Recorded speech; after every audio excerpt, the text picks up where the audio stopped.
And that's something you think you'd enjoy?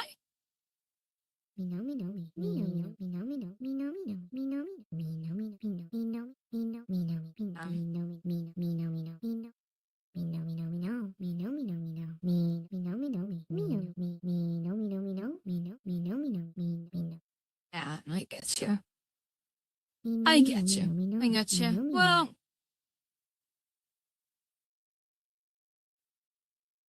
roofing could be some. Wow. Manual labor type jobs then.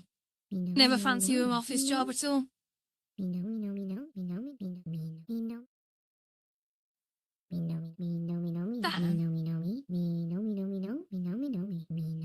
That makes sense. Okay, that's cool.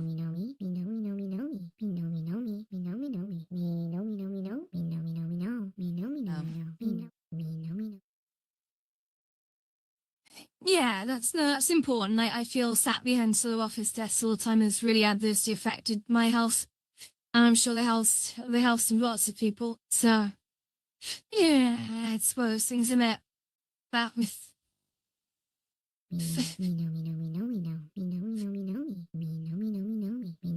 I'll be good. I just had a week off work, so that's coming to a close now.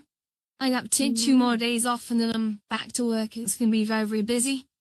But it's been nice to have time off, but as usual, it's gone so fast. I've been waiting since January for this week, so.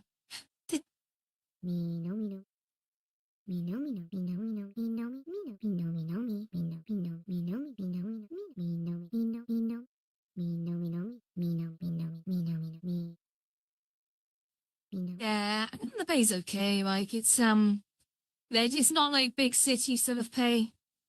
It's good enough. It's good enough.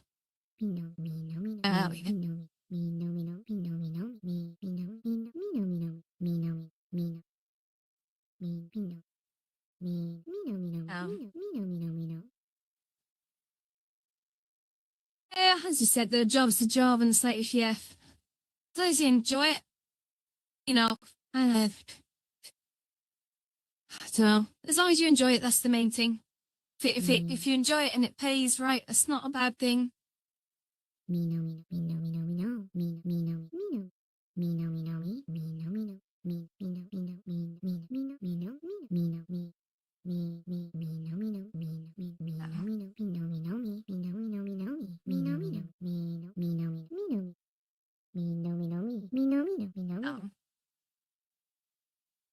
Yeah, no, I get you. I get you. That's fine. I say offices can be tricky to navigate because I've never really fallen foul of it, but I know a lot of people can fall into sort of politics. Offices tend to have a lot of policies, way too many. Be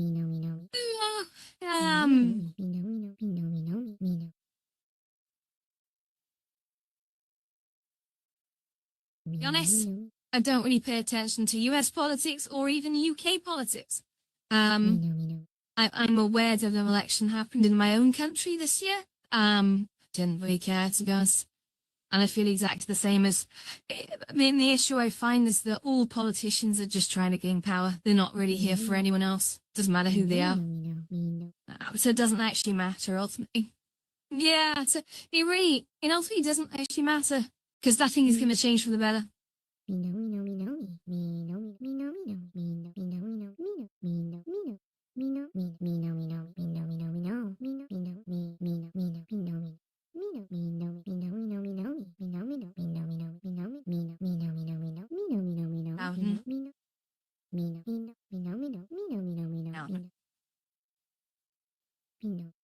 I agree with that. Drama. It's a lot of pantomime. I find there are better things for me to focus my attention on. There's things that I can actually change and learn and well.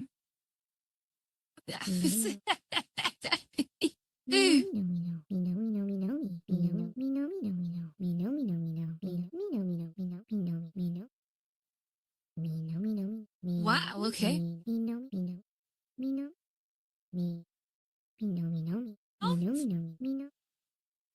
I mean, most babies, I think, are never planned. They just happen. It's very, very few babies are ever like, people sit down and go, right, now we're going to have a baby.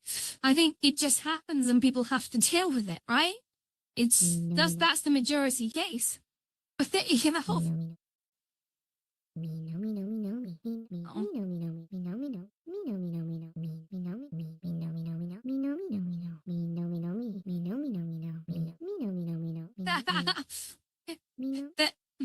and the wisdom of a million mothers will tell me that nobody's truly ever ready for a baby. Recognize you want one, fine, but you just gotta go out and find someone who is supportive, who you know is gonna be around. Yeah, it does. It does. But like I said, the besties, like my sister, she had a baby at age 40. Wait for it, hang on. I'm just doing a bit of maths here. She had a baby at age 47.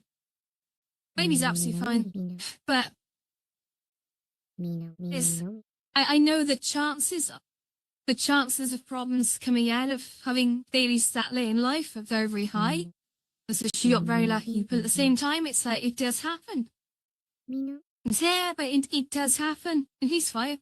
But yeah, I just think she's absolutely fine. But I think if you reach the point where you do want to start doing, I think it's probably easier to raise a kid when you're a little bit younger. But I think there's got to be a sweet spot, and it's not right for everyone, right? But a lot of people they like to get their sort of single lives or the younger lives out the way first and then settle down. But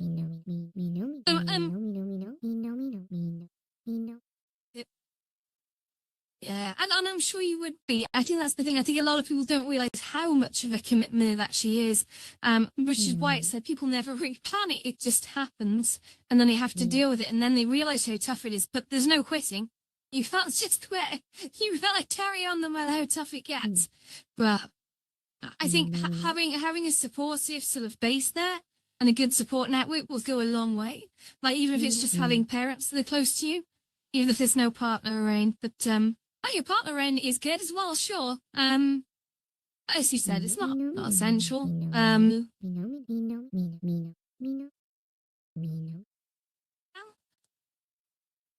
Adoption's honourable because these are kids who and always wouldn't have had a chance. So I always think that adoption is actually the more honourable way because, you know, you've got the organic way and it's the way that everyone hopes and dreams that's a baby that's theirs. But I think, to be honest, if you are taking a kid at a potentially really troublesome life and then giving them a really good life, yeah, wow, that's that. You've basically put yourself on hold to give a child. That's the real test. That's the real test, isn't it? Because when you're having a baby, it feels like a selfish act. It's actually a completely selfless act. You give up your life for a small version of a human being. Fair.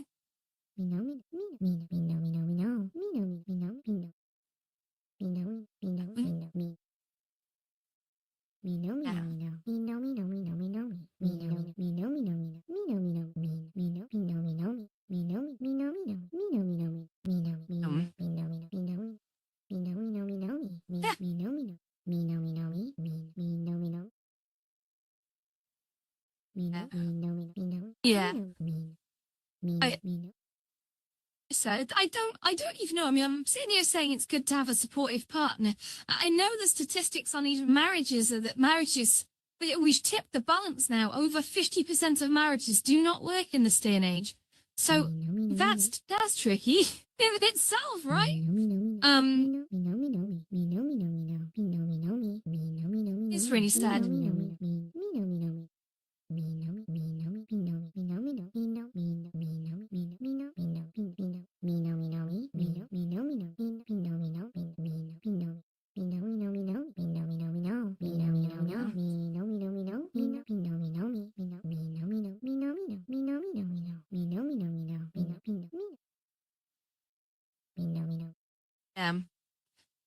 I think everyone thinks like that until you get a few years into a relationship, maybe 10 years, and things can get a little bit intolerable. And yeah, everyone has a breaking point, and I think you can't assume that the working of a relationship is entirely down to you, because come on. I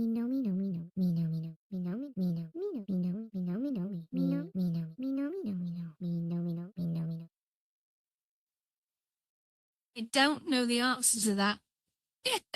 That I think is you get insight from older people who have made it work. So, maybe they got married in the mid-20s, they're still married in their 80s. I think they would be the best people to ask.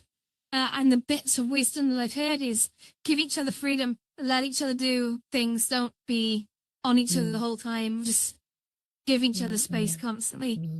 I've heard that. But I think a lot of it just comes down to discipline of not sort of running away at the first sight of a problem and not letting things beat you. I would think that's easier said than done. People are too prone to treat people as disposable these days. And that's a shame. That's a shame. But it is what it is, and we live in an era now where, if you flip that on its head, there are people who used to get stuck in very bad abusive relationships where people change over time, right? And you could marry someone who is lovely, absolutely lovely, wouldn't hurt a fly, and then 10 years later they might turn into something else. And that's people change, and sometimes you'll find out when they don't want to be with that person. That sucks, man. It really sucks, and there's no way you can make that work because you either leave yourself in there or you get out, and it's tough. There's no answer to it, unfortunately. And that's it. That's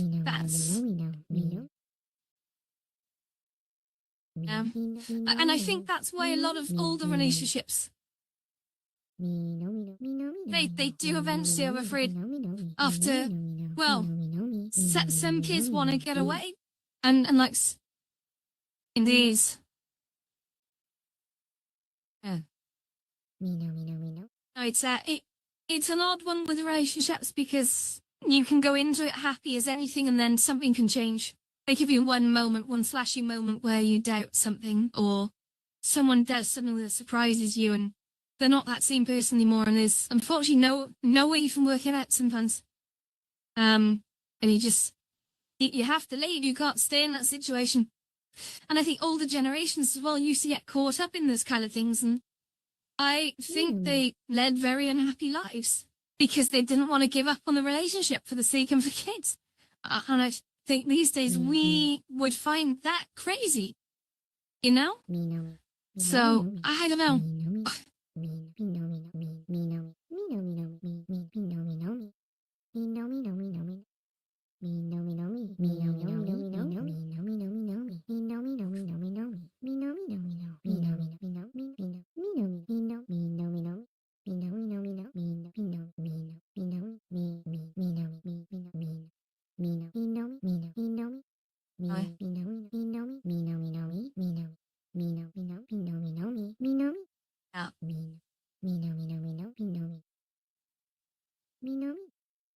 Yeah, I'm with you on that. I don't understand that, which is why I've never done that. But I get the feeling that that's fine.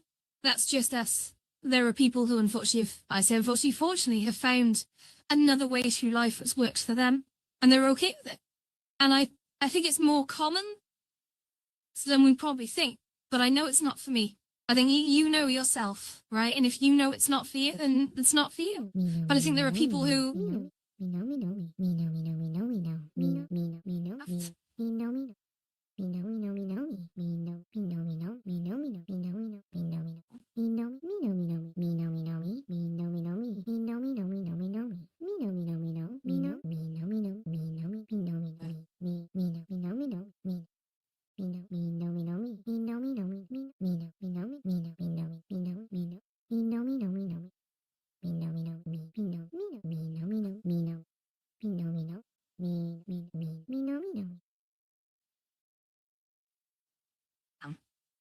yeah, isn't that there's no right way to go through life. There's just the way that you go. And that's really important. And the way